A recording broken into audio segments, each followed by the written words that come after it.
la oportunidad maravillosa que Dios nos da en este día de poder estar aprendiendo. Leí una frase que la he compartido con mis amigos en la comunidad, y es que si no voy a crecer hoy un poquito, si no voy a avanzar un poquito hoy, si no voy a aprender un poquito hoy, ¿para qué necesitaría otro día? ¿Para qué lo necesitaría? Y Dios nos da la oportunidad de crecer cada día. Lo primero que debemos hacer es siempre estar reinventándonos. A los seres humanos nos da susto que las personas se puedan autodirigir, que puedan en las comunidades más. Los pensamientos libres amenazan los modelos y los sistemas de cualquier índole, organizacional, empresarial, en un gobierno, en una comunidad eclesial. Cuando las personas proponen pensar, opinar, disentir, hay un riesgo para muchas personas. Pero es importante que nosotros tengamos la madurez suficiente de entender el modelo de Cristo. Algo que me impacta de Cristo, de Jesús, el maestro de la vida, es que Él no quiso tomar el control nunca. Él nunca, aunque pudo hacerlo, tomó el control.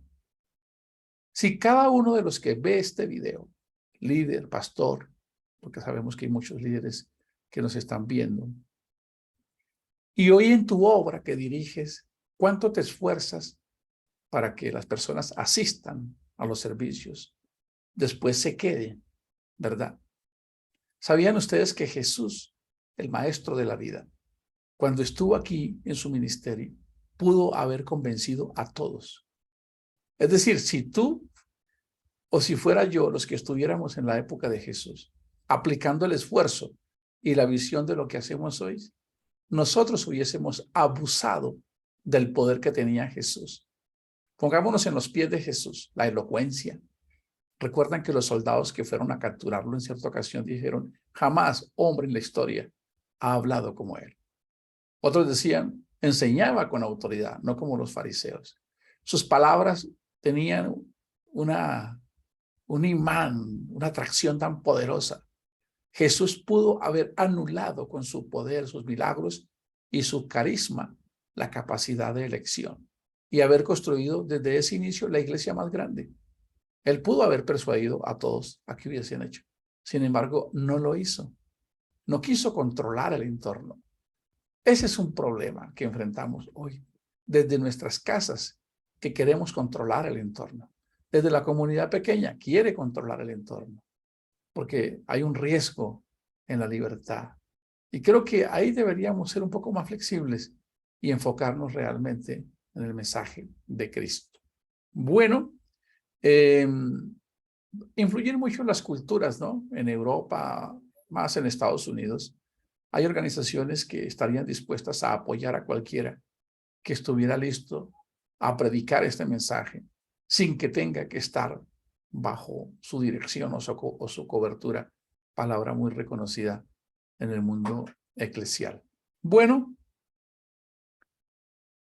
como dice su escritura, como Salomón sabiamente lo dice, todos daremos cuenta, todos vamos a rendir cuentas delante de Dios de todo lo que hayamos hecho, sea bueno o sea malo, en palabras de Salomón.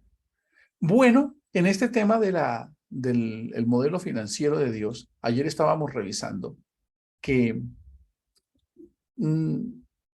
vamos en una transición sobre el modelo financiero que Dios propuso para Israel a lo que propuso el apóstol Pablo como representante de Dios.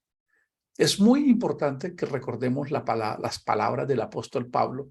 Él dijo algo muy, pero muy sabio, y es que él se coloca como perito, como arquitecto. Él tenía que edificar, porque él se encontró con una hoja en blanco. No había un modelo eclesial. Así que él dice, el fundamento ya está puesto, que es Cristo. Pero yo como perito, como arquitecto, tuve que edificar sobre ese fundamento.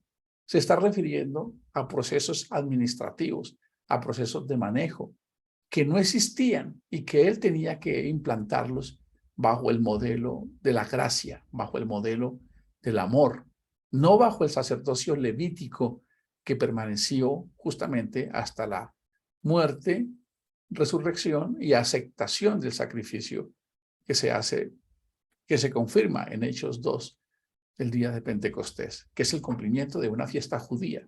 Tengan en cuenta eso. La fiesta de Pentecostés no es una fiesta cristiana, es una fiesta de celebración judía. Que ese día nace la iglesia ante el primer sermón no quiere decir que sea una fiesta de la gracia. Es el cumplimiento. Todas las fiestas, recuerden que Cristo es nuestra Pascua. En Él se cumplen todas las fiestas. Cristo, nuestra Pascua, ya fue sacrificado. Cristo es las primicias. Cristo las primicias luego en su orden, en su venida.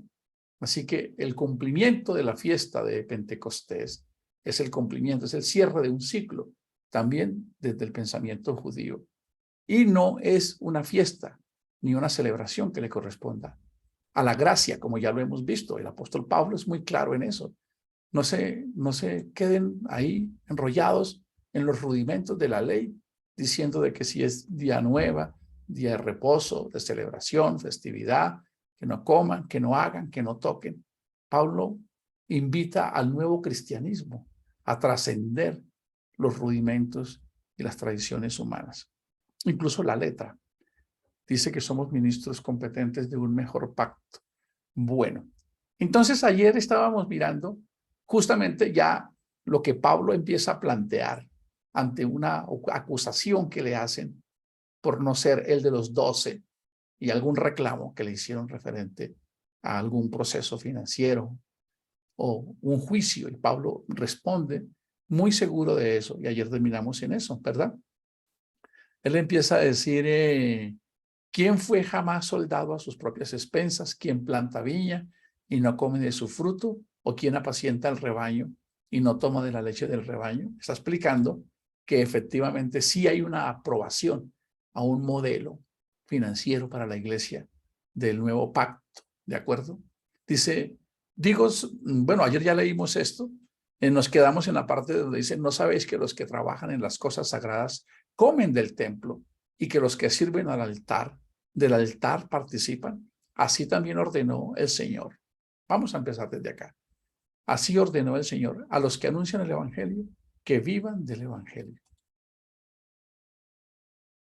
Quiere decir que el apóstol Pablo sí afirmó que efectivamente hay una forma en que se debe financiar el modelo de la obra del Señor.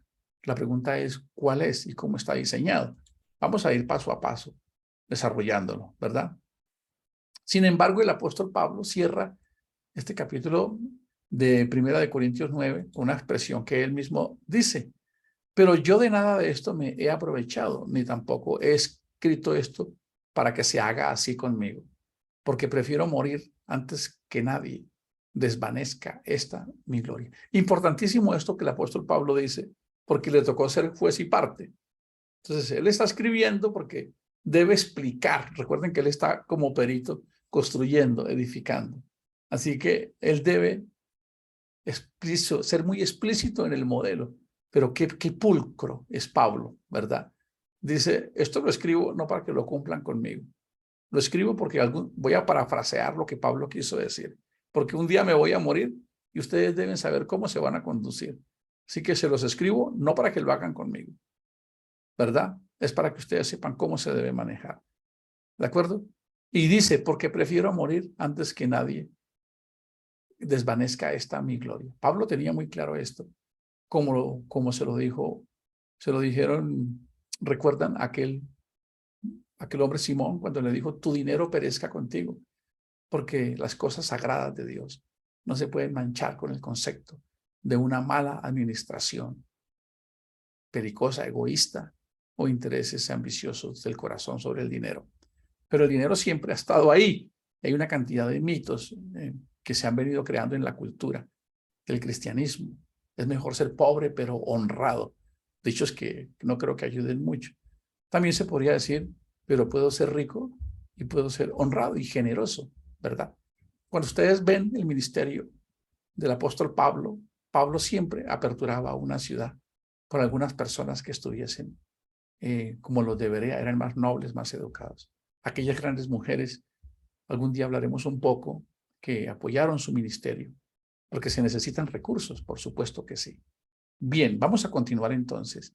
La pregunta es, ¿realmente entonces, si Pablo dice que el obrero es digno de su salario, no pondrás bozal al buey que trilla, nadie fue soldado a sus propias expensas? Entonces, la pregunta puntual, entonces, ¿diezmó la iglesia del siglo I? No, realmente no. No quedó como un mandamiento. ¿Por qué? Porque la iglesia ya es libre del sacerdocio levítico. Y recuerden que nosotros ahora tenemos un nuevo sacerdocio, ¿verdad? Tenemos un nuevo sacerdocio donde Jesús es el sumo sacerdote. Y ahora nosotros somos reyes y sacerdotes. Si no hay sacerdocio, según el orden de Leví, si no hay manutención del templo, pues no hay que aplicarlo de esa manera como se estipuló. Y ahora el gran sumo sacerdote es Cristo. Y nosotros también operamos como reyes y sacerdotes. ¿Y qué dice el texto? Que nosotros debemos ofrecer como sacerdotes sacrificios espirituales. Es decir, que cada uno de nosotros se convierte en sacerdote. Qué poderoso, qué maravilloso es esto, ¿verdad? Entonces, la pregunta es, y entonces, en el nuevo pacto, ¿quiénes eran los líderes, verdad? ¿Quiénes eran? Eran levitas, eran pastores.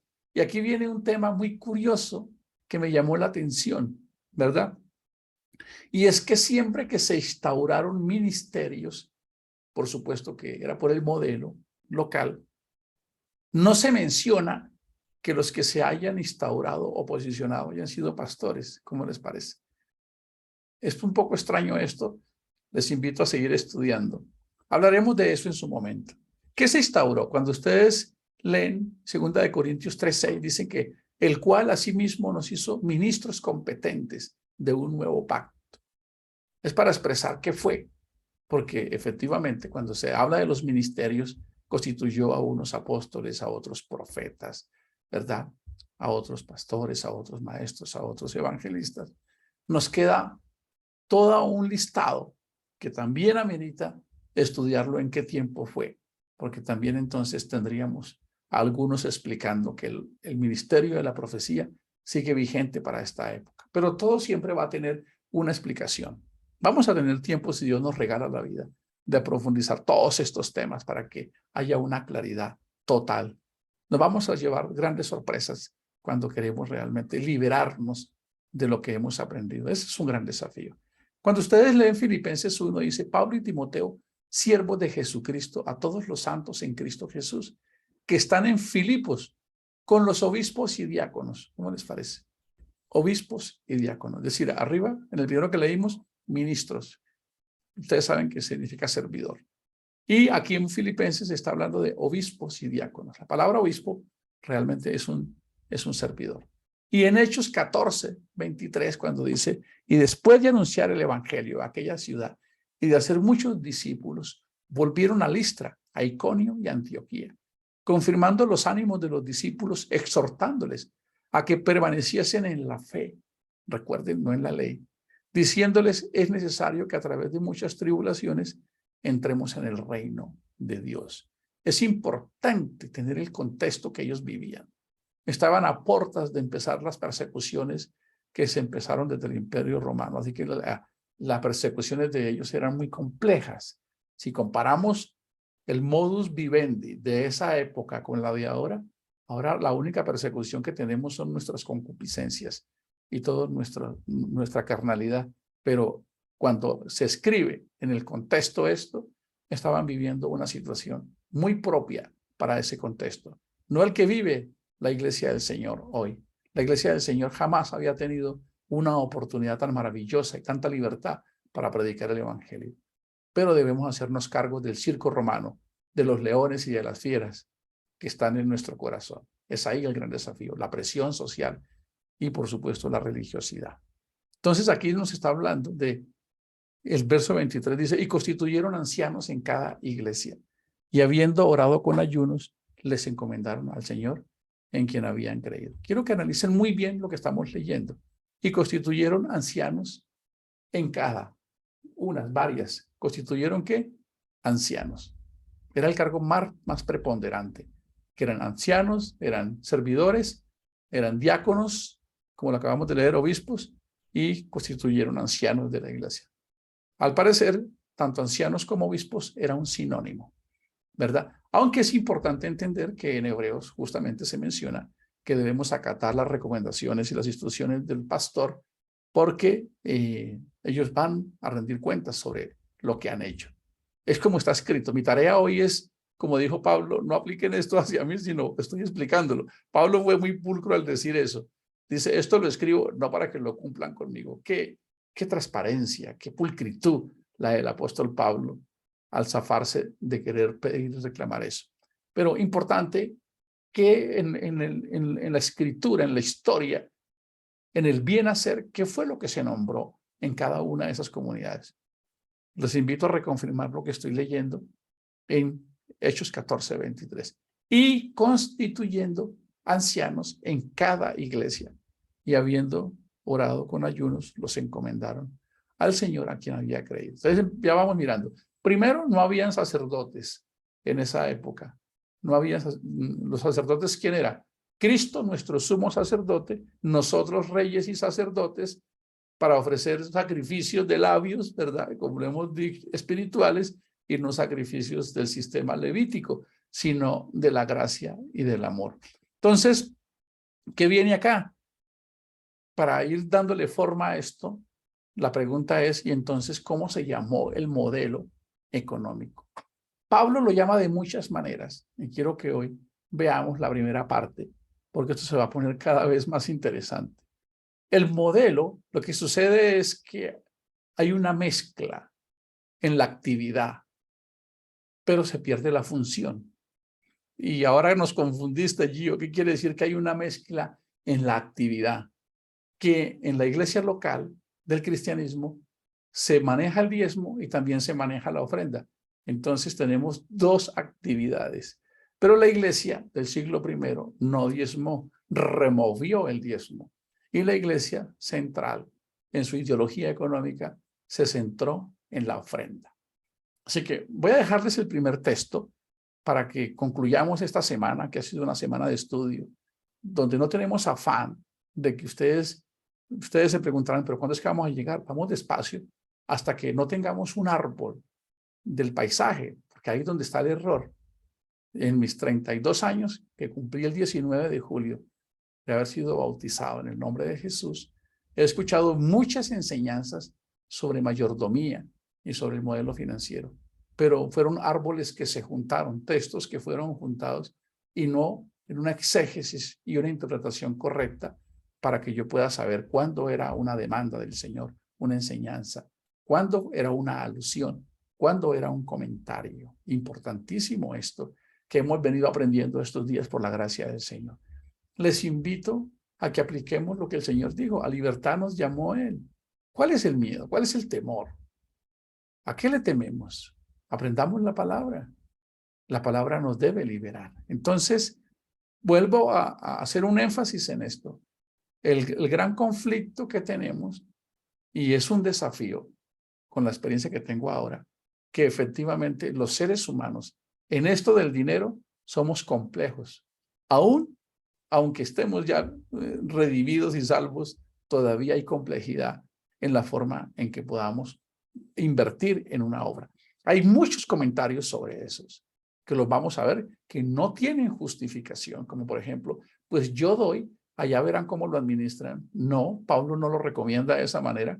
Así que a partir del lunes de la semana entrante, vamos a coger texto por texto. Vamos a hacer un análisis para ver qué pasó realmente en el siglo I. Por ahora, quiero decirles esto. En donde hay una confusión en el modelo actual, es que se mezclaron los dos conceptos. Se mezcló el sacerdocio levítico con el diezmo, con las ofrendas que Pablo promueve. Y les invito a estudiar todo el fin de semana. Si alguien quiere escribirnos, dejarnos un mensaje en el canal para mirar las preguntas y respuestas o propuestas, bienvenidos. Nos hemos propuesto no dejar, como se diría, cabos sueltos de textos, paso a paso, invitando a que haya una claridad absoluta desde la academia, desde la interpretación del texto, desde la exégesis, desde la hermenéutica, desde la cultura, para que esto quede muy claro y no hayan dudas de interpretación. Uno de los grandes desafíos que enfrenta el cristianismo es la alegorización del texto o la interpretación del texto como simplemente alusiones. Pues mientras aparezca el diezmo en el nuevo pacto, pues lo vamos a aplicar.